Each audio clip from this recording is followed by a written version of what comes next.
And या so I am in railway station right now so this is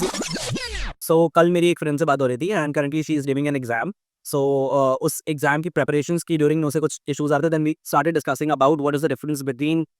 giving up and surrender so surrender I we discuss it something like this so I am just reiterating it here so giving up is like जब तुम्हारे हाथ पे सारा control है जब तक तुमने exam दिया ही नहीं है एग्जाम देने तक का जितना भी प्रिपरेशन है जो एग्जाम देने में जाके एफर्ट है सब कुछ करने तक का एफर्ट इज देयर एंड उसके बीच में अगर आप वो एग्जाम देने का एफर्ट नहीं लेते हो या ड्यू टू एनी रीजन आप वो नहीं करते हो then that is giving up and that leaves you with regrets most of the times, not all, because sometimes giving up is actually a good option but not every time. There is surrender is very no कि तुमने पूरा एक effort दे दिया exam देने तक का तुमने पूरा ट्राई कर लिया उसके बाद एक टाइम के बाद तुम्हारे हाथ में कुछ चीजें कंट्रोल में नहीं होती है and then you surrender that power to someone that you know कि तुमसे ऊपर कोई है there is a higher power who can control things beyond that who can give you what you have worked for so वहां से वो surrender वाला mindset आता है एंड देन वो ट्रस्ट के साथ आता है वो अबंडेंस माइंडसेट के साथ आता है whereas giving up almost always comes with regret and